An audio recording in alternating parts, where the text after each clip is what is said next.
Hello and a very warm welcome to Bharata First. You're watching FRP Explains. I'm Rausan Pereira. Since you're here, please like the video, subscribe, hit the bell icon and share the content as well so that more people get to know about Bharata First.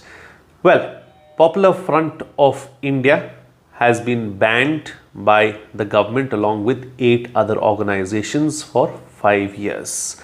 My question is, if this organization PFI had terror links and was involved in terror funding, was also taking part in radicalizing the youth and extremism, then why has the organization been banned only for 5 years? It should have been banned for life. Well, you can say it's a start.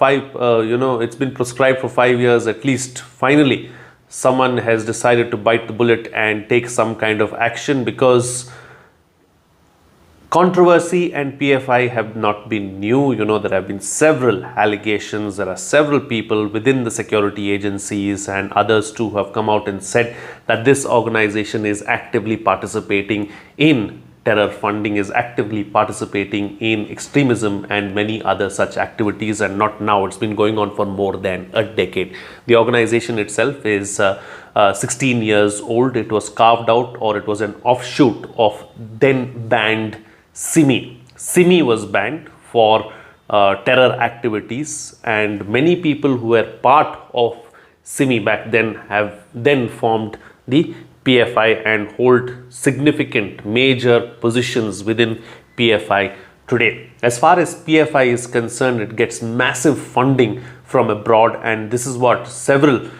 dignitaries, even the Chief Minister of Karnataka, has come on record and said that majority of the funding comes from abroad, and it comes from organizations that have been linked to terror activities as well.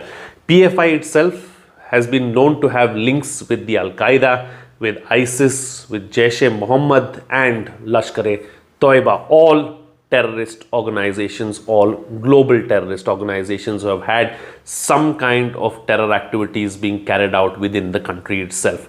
The PFI also, it is alleged, has got massive interest in radicalization of the youth. They have been responsible with regards to sending radicalized youth from India to fight the war in Afghanistan, to fight the war of ISIS in West Asia as well. Not just that, the recent beheading that we saw in Rajasthan, Udaipur, of a person because of what he said with regards to Nupur Sharma and that whole saga and that whole episode.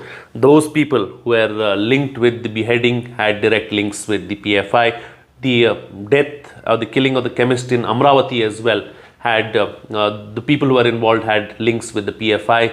Not just that, it is also said that the Delhi riots, Delhi anti-CA protests, and many of these other anti-national protests that we've seen within the country itself were carried out by PFI along with their links with foreign organizations, and more so foreign terrorist organizations. So this is the background really as far as PFI is concerned. And if incriminating evidence has been found by the authorities after the raids that they carried out on September 22nd, first in 15 states and then later on followed up by another massive raid, and several people have been arrested, and hence this particular action has been taken by the government. And if in case incriminating evidence has been found, I think 5-year ban is too less. I feel that the organization should be banned for life for carrying out such kind of activities. Let's not forget that the PFI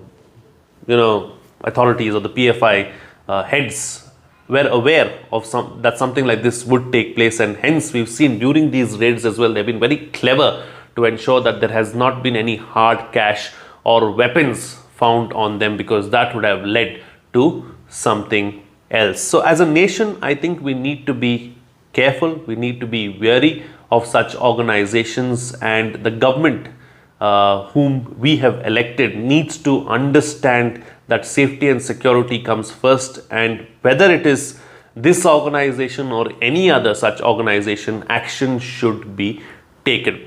Now, in the raids and the documents that have been found, it has also been noted that a massive funding has come from another banned organization called the Muslim Brotherhood. Now, the Muslim Brotherhood is banned in countries like the UAE and Saudi Arabia, but it isn't in Qatar, in Turkey.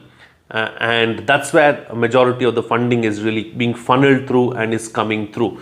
Another question that probably everyone has on their minds is, why is it taken so long for the government to take action against an organization like the PFI? Why couldn't it have been done earlier? Let's not forget that the PFI has massive foreign connections and foreign links, and it becomes some kind of a diplomatic issue at some level, and India can't be seen taking action against organizations that operate out of these foreign lands, because we need them with regards to our trade, with regards to oil and many other such issues. So it's difficult really to go directly after such organizations, and then it becomes a major political issue, political issue. When I say political issue between two nations. But nonetheless, action has been taken this time around. Let's hope that going forward as well, any organizations with terror links, any organizations that are in the wrong and are anti-national,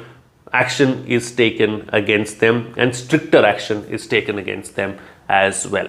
With that, it's a wrap on this edition of FRP Explains. If you like the content, please like the video, subscribe, hit the bell icon, and share the content as well, so that more people get to know about Bharata first. That's it from me. See you again next time.